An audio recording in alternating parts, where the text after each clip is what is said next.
এই দেখো, এই যে আম কেটে নিচ্ছে। এই দেখো বন্ধুরা, আমি আমটা কেটে নিয়েছি। আমটা পেকে দেখো কড়াইটা গরম হয়ে গেছে। তো আমি এখন তেল দেব। বেশি তেল দেবো না, অল্পই দেবো। দেখো আমার তেলটা গরম হয়ে গেছে। এখন এই যে আমগুলোকে ছেড়ে দেবো।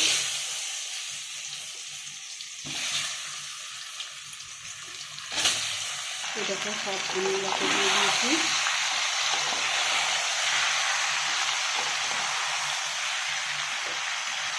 এই দেখো এখন আমি 1 চামচ লবণ দিচ্ছি আর দেবো হলুদ। এটা দিয়ে এখন নাড়াচাড়া করবো।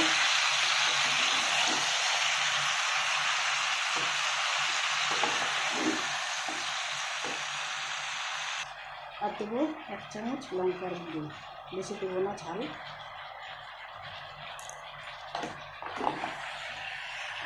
এটাই দেবো। আর দেখো দিচ্ছি 1 চামচের মতন তোমার জিরের গুঁড়ো, 1 চামচের মতন তোমার ধনের গুঁড়ো। খুব সাধারণ রান্না, কোনো ঝামেলা নেই।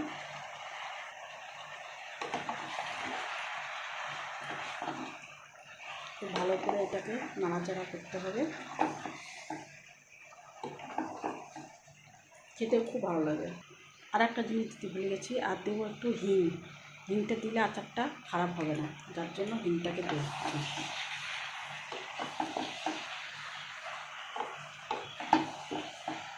আর একটু হয়ে এলে পরে তারপরে দেবো চিনি। তো দেখো যেহেতু আমগুলো টক আছে, তো আমি এই 1 ডিব্বার মতন চিনি দেবো।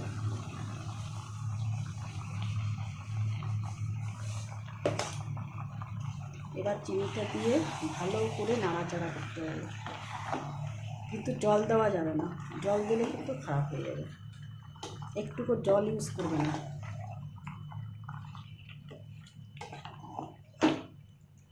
এবার এটা হোক, তারপরে তোমাদের এই দেখো চিনির তো অনেক জল বেরিয়েছে। আমি কিন্তু 1 কেজির মতন চিনি দিয়েছি। হ্যাঁ, তো তোমরা আম বুঝে দেবে। আম মিষ্টি হলে তো বেশি চিনি লাগবে না। তো আস্তে আস্তে হয়ে গেছে। তো দেখো আমার আচারটা হয়ে এসেছে। আর এই যে লাস্টে দেবো নুন, মিষ্টি নুন। হয়ে গেছে।